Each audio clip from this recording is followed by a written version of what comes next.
Right, the solar MPPT test rig has now got a new oscillator on board, and it's here on this little breadboard. I'll just put the magnifying glass on, so you can see there that there are 3 555 timers. There are actually 7 555s, which are the CMOS versions. The first 555 is just an oscillator. The second one is a monostable, so it's a pulse width generator, and the third one's just an inverter.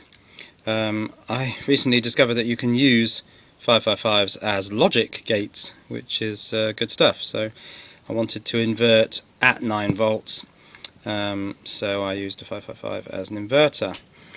So let's have a look on my new scope, what we're getting here.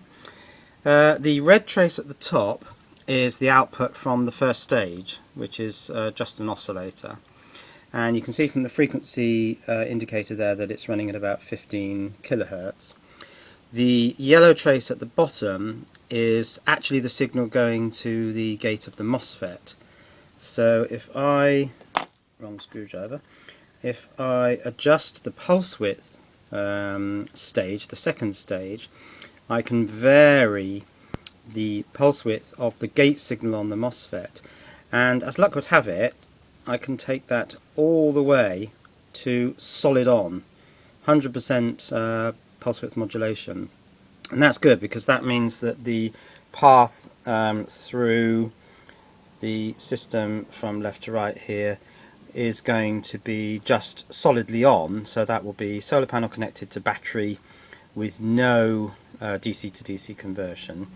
And then if I back off on the pulse width generator, I can then start to introduce some switching into the DC to DC converter all the way down to about 50%, in fact slightly lower, about 40-30%. So half on all the way up to fully on. So next thing I need to do is to get this outside. Unfortunately there's no sun today, but there does look like there's going to be a little bit tomorrow. Get this outside and see whether the DC to DC converter is actually going to result in a voltage difference between the solar panel here on the input and the battery, which will be tacked on to the output here. Also notice I've mounted the capacitor there, the input capacitor, just directly between the drain of the MOSFET there, which is, in other words, is on that yellow terminal basically. So and ground down here. So it's directly across the solar panel.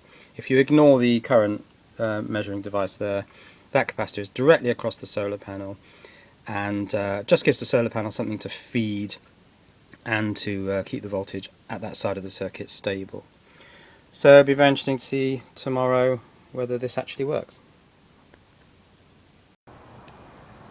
Well now, there's a bit of blue sky. So I might just be able to try this thing out. Let's see what we're getting.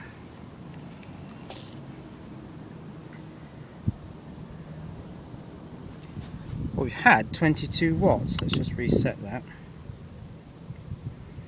13 at the moment, 14, 15. Out comes the sun. Yeah, there we are, look. 20 watts. 20 watts from a 20 watt solar panel into a battery. Now the battery's got quite a low voltage, and that's because I've got this 20 watt bulb just sitting there, because of course this device isn't actually a controller. It's not monitoring the battery voltage, so it's not bothered if the battery voltage goes sky high, and it would do if that load wasn't sitting there holding it down. But there we are, 20 watts.